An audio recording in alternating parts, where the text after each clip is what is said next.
ये जो लेक्चर होगा ना, इसमें जो भी पॉइंट्स लिखे गए हैं ना, वो सारे के सारे एनसीईआरटी के हैं। ओके, एनसीईआरटी से बाहर कुछ नहीं है, एज इट इज़। ओके, कि हमारे बॉडी का सामना होता है प्रतिदिन बहुत सारे इन्फेक्शियस एजेंट्स का, लेकिन कुछ ही होता है जो डिजीज़ कॉज कर पाता है। रीज़न क्यों? क्योंकि मोस्ट ऑफ द पैथोजेंस को हमारा बॉडी का डिफेंस मैकेनिज्म ख़त्म कर देता है। ओके, तो कहने का मतलब what is the exact definition of immunity? This overall ability of the host to fight the disease causing organism. Disease causing organism को पैथोजेंस बोलते हैं। इसको फॉरेन पार्टिकल्स भी बोल दो, ये हमारे बॉडी के लिए फॉरेन पार्टिकल्स ही तो हुआ। तो कहने का मतलब conferred by the immune system is called immunity. Pathogens के प्रति हमारा डिफेंस मैकेनिज्म, हमारे इम्यून सिस्टम का reaction, fight back capability, ability, उसी को तो बोलते हैं इम्यूनिटी। तो बेसिकली इम्यूनिटी दो प्रकार के होते हैं, innate immunity, acquired immunity. Okay okay, तो बेसिकली इम्यूनिटी दो प्रकार के होते हैं, एक होता है इनेट इम्यूनिटी, एक होता है एक्वायर्ड इम्यूनिटी। इनेट इम्यूनिटी को समझते हैं कि ये हमें बर्थ से ही प्रेजेंट होता है और ये नॉन स्पेसिफिक होता है। नॉन स्पेसिफिक मतलब ये यूनिवर्सल प्रोटेक्शन प्रोवाइड करेगा against various pathogens. Okay, acquired immunity वो होता है जो आफ्टर बर्थ हम एक्वायर करते हैं। कब? जब हमारा पैथोजन से इंटरेक्शन होता है, तब हमारे बॉडी के पास कुछ मैकेनिज्म होता है जिनसे उस पैथोजेंस को पहचानता है, उसके प्रति एंटीबॉडीज़ बनाते हैं। ओके, तो मैं इसको बताऊंगा स्पेसिफिक। ये बहुत ही ज़्यादा स्पेसिफिक होता है। स्पेसिफिक मीन्स क्या समझते हो? अगर टीबी का टीबी के अगेंस्ट स्पेसिफिक इम्यूनिटी डेवलप होगा, स्पेसिफिक इम्यूनिटी डेवलप होगा।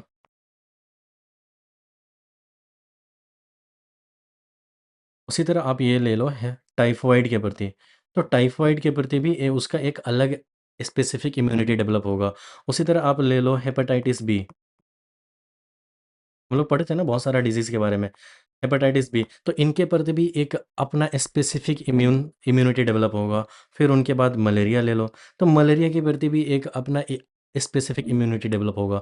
तो कहने का मतलब ये हुआ कि ये स्पेसिफिक होता है, अलग पैथोजेंस के लिए, अलग-अलग पैथोजेंस के लिए अलग-अलग स्पेसिफिक इम्यूनिटी डेवलप होंगे। ओके, तो ये हुआ। बट ये क्या होता है? नॉन स्पेसिफिक होता है, इननेट, मतलब ये यूनिवर्सल होता है, हर पैथोजेंस के लिए ये काम कर जाता है। ओके, प्रोटेक्शन प्रोवाइड करता है एवरी पैथोजन से, ये नेचर प्रोवाइड करता है। तो अब इन्नेट इम्यूनिटी हमारा मेन टारगेट है, इसको कंप्लीट करते हैं। तो इन्नेट इम्यूनिटी जैसे मैं बताया एक non specific type of defence है, वो बर्थ से ही प्रेजेंट होता है।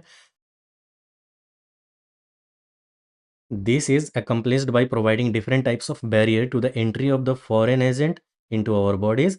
एंड जो मेन इंपॉर्टेंट चीज़ आपको याद रखना है ना, वो जहाँ भी इन्नेट इम्यूनिटी देखो, innate immunity consist of 4 types of barrier. Okay, जब भी इन्नेट इम्यूनिटी आए, एनसीईआरटी लिखता है क्या? Innate immunity consist of 4 types of barrier. First one is physical barrier, second one is physiological barrier, third one is cellular barrier and fourth one is cytokine barrier. तो it is very very important, आपको as it is याद रखना है। अब मैं बताऊंगा physical barrier होता क्या है। ओके, मैं बताऊंगा फिजियोलॉजिकल बैरियर होता क्या है, तो इनको भी आपको ध्यान रखना है। तो फर्स्ट लाइन ऑफ डिफेंस में मैंने बताया था कि पहले दो आ जाएंगे, फिजिकल बैरियर और फिजियोलॉजिकल बैरियर। फिजिकल बैरियर जब भी दिमाग में आए ना, तो ध्यान में ये रखो कि फिजिकल बैरियर में हमारा स्किन हो गया। जब भी इन्फेक्शियस एजेंट या पैथोजेंस आएगा, तो सबसे पहले उनका सामना होगा स्किन से। तो on our body is the may और on our body is the main barrier which prevent the entry of the micro organism. सबसे पहले उनका सामना होगा स्किन से, और स्किन पहले उनको प्रोटेक्ट करेगा। हमारा स्किन ही प्रोटेक्ट करेगा सबसे पहले। अगर मान लो ये पैथोजेंस स्किन को क्रॉस कर गया, तो वो फिर जाएगा म्यूकस कोटिंग के पास। म्यूकस कोटिंग क्या करेगा? उस पैथोजेंस को ट्रैप कर लेगा। तो कहने का मतलब म्यूकस कोटिंग किसका? Epithelial lining. एनसीईआरटी क्या लिखता है? Epithelial lining of the respiratory, gastrointestinal and urogenital tract. Okay, क्या करता है? Also help in trapping microbes entering our body. तो कहने का मतलब फिजिकल बैरियर में दो चीज़ याद रखना है, skin, mucus membrane. Skin, mucus membrane. Okay, mucus coating किसका? Epithelial lining of the respiratory, gastrointestinal and urogenital tract. ये क्या करता है? माइक्रो ऑर्गेनिज्म को ट्रैप कर लेता है।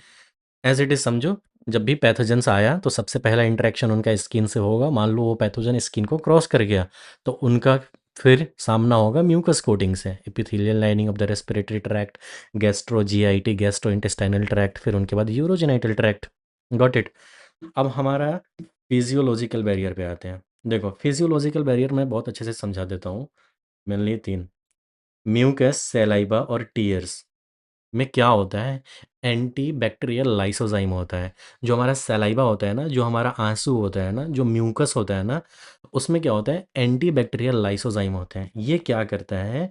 ये डायरेक्ट किल कर देता है बैक्टीरिया को। Kill the bacteria. ओके। कैसे? बैक्टीरिया का सेल वॉल होता है ना, पेप्टिडोग्लाइकन का होता है, जनरली उसको ही ख़त्म कर देता है ये। तो जिसकी वजह से बैक्टीरिया डेड हो जाता है। अब कहने का मतलब माइकोप्लाज्मा, उसमें तो सेल वॉल नहीं है, तो क्या माइकोप्लाज्मा को मार पाएगा? तो ये आप बताना मेरे को आंसर कमेंट में। ओके। फिर फिजियोलॉजिकल बैरियर में जैसे स्टोमक में देख लो। स्टोमक में पीएच बहुत ही ज़्यादा लो होता है, एसिडिक होता है। तो क्या करता है ये? Most of the pathogens, acidic pH of our stomach kills the most of the pathogens को तो यही मार देता है। Kills most of pathogens. Okay. Overall क्या करता है? Protect microbial, prevent microbial growth. Got it. चलो अब हम सेकेंड लाइन ऑफ डिफेंस को समझते हैं। सेकेंड लाइन ऑफ डिफेंस को में पहला आता है, मैं ये बताया था, थर्ड और फोर्थ वन आकर हमारा second line of defence, non specific और इंटरनल।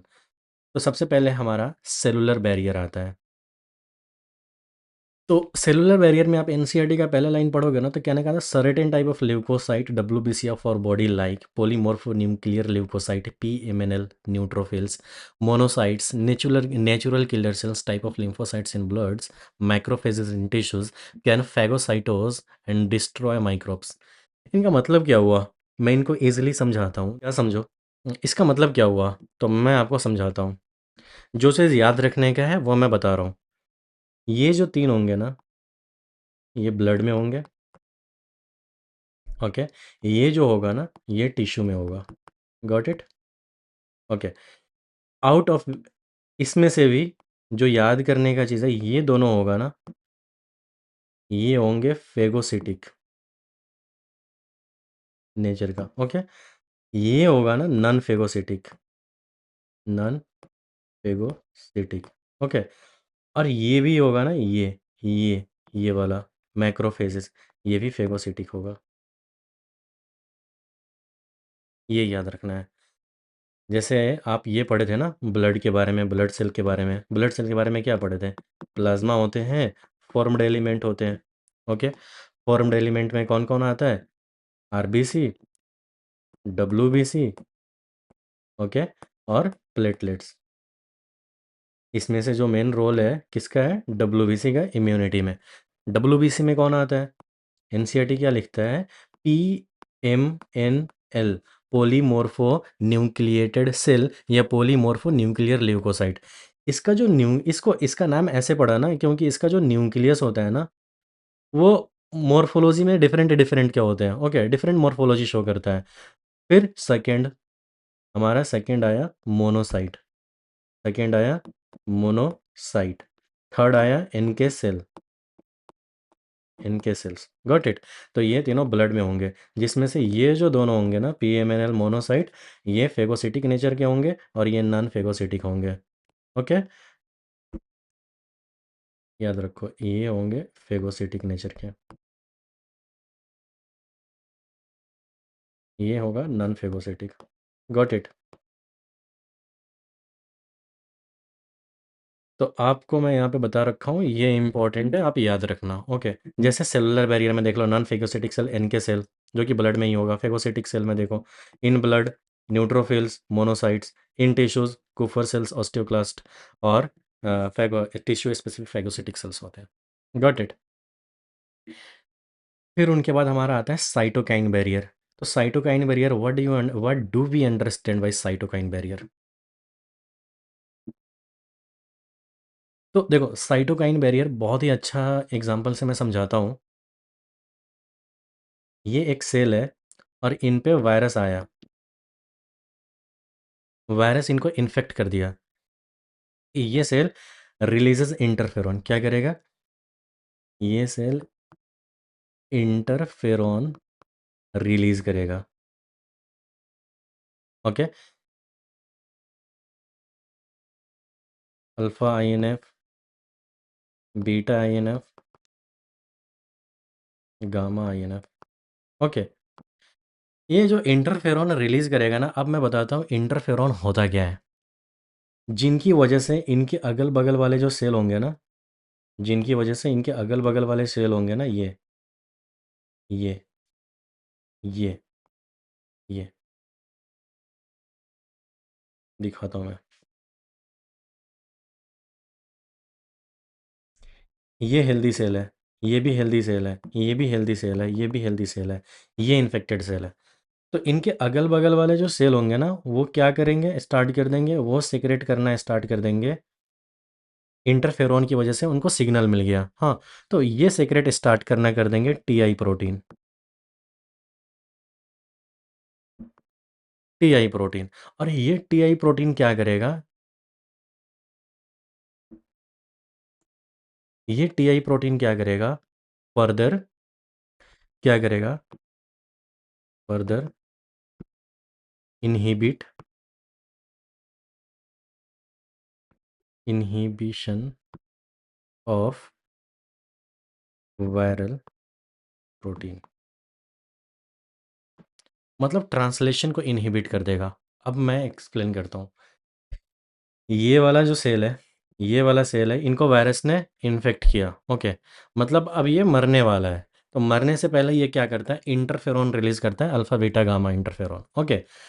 क्या करता है? ये बगल वाले सेल को सिग्नल देता है कि मैं वायरस से इन्फेक्टेड हो चुका हूँ, तुम अपने आप को बचाओ, तुम में भी आ सकता है ये वायरस। तो ये बगल वाले सेल क्या करते हैं? टीआई प्रोटीन रिलीज करते हैं। टीआई प्रोटीन क्या करता है? वो वायरल के प्रोटीन के ट्रांसलेशन को इनहिबिट करता है। Got it? तो अब हम लोग ये समझते हैं इंटरफेरॉन क्या होता है। तो वायरस इंटरफेरॉन कौन रिलीज करता है? तो virus infected cell secrete protein called interferon. तो इंटरफेरॉन क्या है? एक प्रोटीन है, ओके। कौन सेक्रेट करता है? ऑलवेज रिमेंबर, ये वायरस इन्फेक्टेड सेल सेक्रेट करेगा, ऑलवेज रिमेंबर, ओके। तो कहने का मतलब इंटरफेरॉन क्या करता है? Interferon protect non infected cell from further viral infection. ये इंटरफेरॉन ने हेल्दी सेल को सिग्नल दिया कि वायरल इन्फेक्शन से बचो, वायरल इन्फेक्शन हो चुका है यहाँ पे मेरे को। तो ये सेल बोला, ये सेल हेल्दी सेल को इंटरफेरॉन के थ्रू ये मैसेज देता है कि वायरस इन्फेक्शन से बचो, ठीक है। तो ये सेल क्या करेगा? टीआई प्रोटीन रिलीज करेगा, जो कि वायरल प्रोटीन के ट्रांसलेशन को इनहिबिट करेगा। Got it? तो इंटरफेरॉन एक प्रोटीन है, स्मॉल प्रोटीन है, never kill viruses, only inhibit the translation of viral protein, okay. Viral protein are species specific but not a virus specific, very important.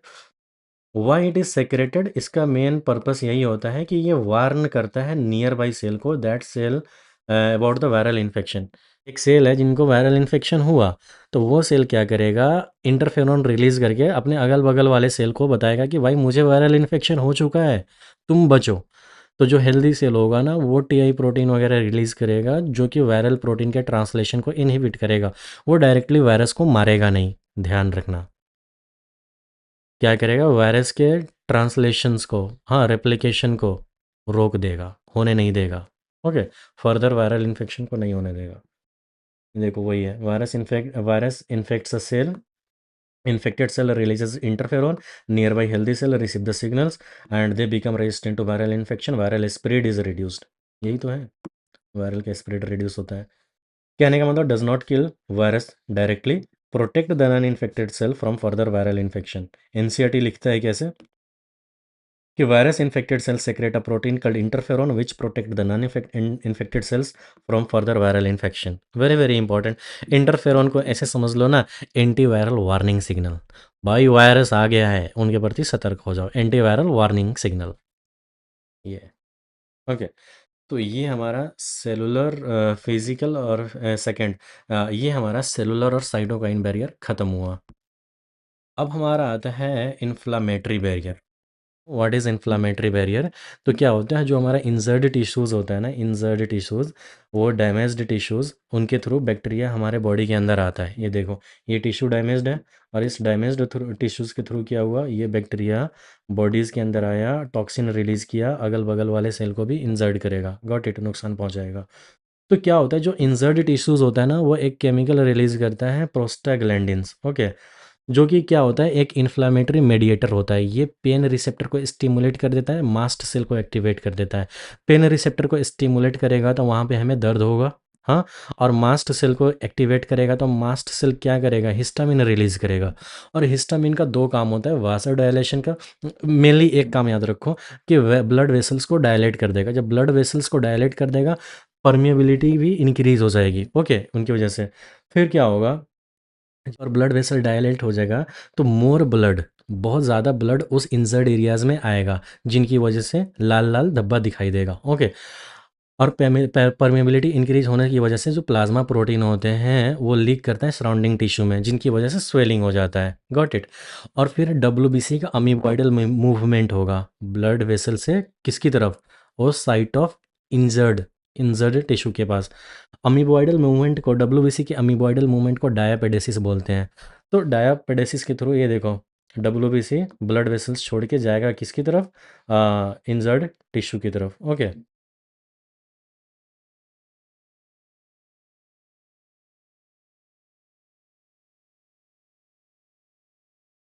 और फिर जाके वो बैक्टीरिया को खा लेगा, फैगोसाइटोसिस स्टार्ट कर देगा।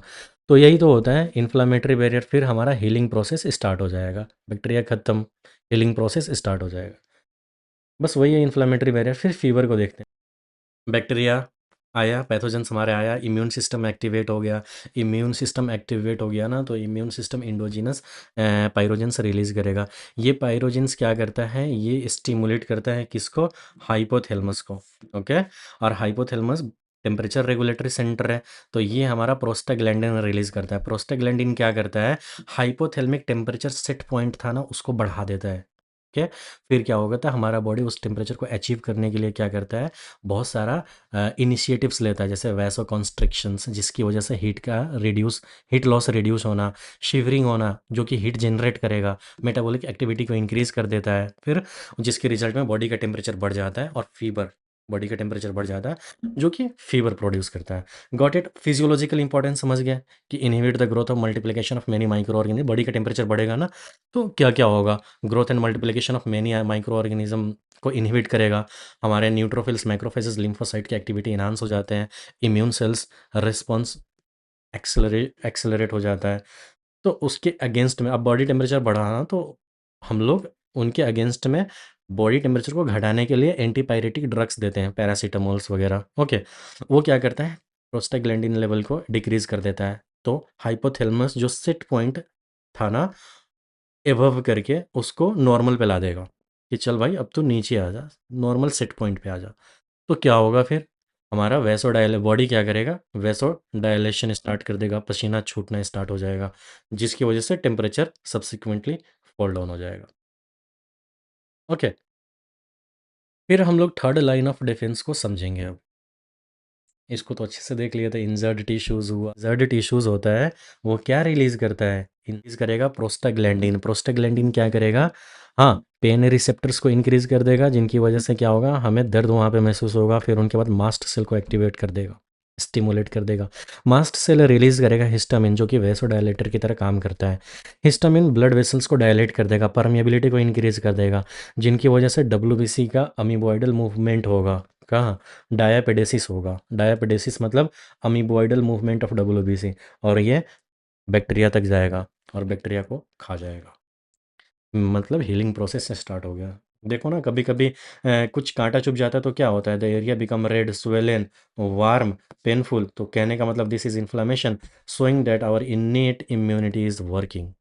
इंपॉर्टेंट है, याद रख लेना, ओके। तो अभी तक हम लोगों ने जो देखा ना, हम लोगों ने देखा इन्नेट इम्यूनिटी के pulse, physical barrier, physiological barrier, cellular barrier and cytokine barrier, ये चार हो गए। दो और एक्स्ट्रा याद कर लो, इन्फ्लामेटरी बैरियर और फीवर, ओके। तो इनेट इम्यूनिटी के जो एग्जाम्पल मेन ये याद रखना, physical barrier, physiological, cellular, cytokine barrier, inflammatory barrier और फीवर, ये 6 के 6 याद रखना। एनसीईआरटी ये 4 मेंशन करता है। ओके, एनसीईआरटीज़ में एज इट इज़ लिखा हुआ है। बेसिकली क्वेश्चन इस पे आएंगे।